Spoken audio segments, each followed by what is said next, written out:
आरो बे बुब्लियाव खुसिखौ गावनि हाबाफारिखौ मावफुंनो थाखाय जोंनि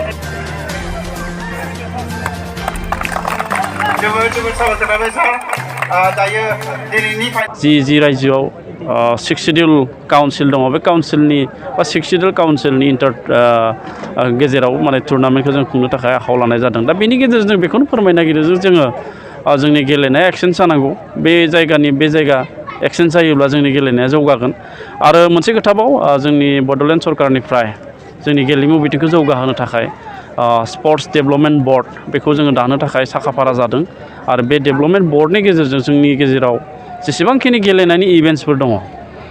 फुटबलनिफ्राय आदिगुरि खालामनानै एथलेटिक्ससिम जेसेबांखिनि गेलेनायनि इभेन्ट्स दङ बे गासैबो गेलेनायनि इभेन्ट्सखौ नायनो थाखाय जौगाखांनायनि थाखाय बे स्पर्ट्स डेभेलपमेन्ट बर्डआ बिबानखौ लागोन थुनलाइनि बिथिङाव नोंथांनि बिबुंथिया मा थुनलाइनि बिथिङावथ' जोङो बुंनांगोन जे जोंनि जि राव बे रावा भारतनि 9थि शिडिउल भारत संबिधान 9थि शिडिउलजों गनायजानाय मोनसे राव दा बेखौ जों दिनै भारतनि संबिधानजों गनायजानाय राव होननानै जिरायना थाब्ला जानाय नङा बेखौ जोङो फेहेरनो फोसावनो थाखाय हमथानानै लाखिनो थाखाय जोङो नाजानांगोन गिबियावनो खावलायगोन आं जोंनि जेसेबांखिनि गार्जेनफोर दङ जाहाथे गाव गावनि गथ' गथायखौ बर' बिजोङावनो जाहाथे लेखाखौ फरायहोयो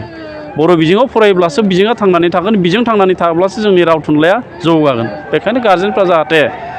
गोदोनि बायदि जि मोनसे साननाय बर' बिजोङाव फरायोब्ला लेखा रोंनो हाया बा गुबुन इयुन समाव इयुननि जिउआ खोमसि जायो बेखौ जाहाथे सानालासिनो आरो बे नंखायाबो दा बेखायनो गावनि गथ' गथायखौ बर' बिजोङावनो जाहाथे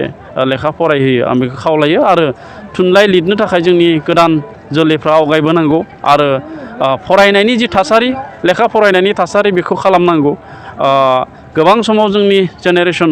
जायफोर दा जेनेरेसन फैबाय उन्दै गथ' गथाय बा फंबाय बिनानावमोन बिथांमोना फरायनायनि फारसे गोसो गैयैखौ जोङो नुदों गोसो गैयै मोनसे थासारि दा बिदि जायोब्ला जोङो समाज हिसाबै गाबथानानै थानो हानाय नङा लेखानि गेजेरजों गोबां गियानखौ मोनो दा बेखायनो लेखा फरायनायनि फारसेबो गोसो होनांगौ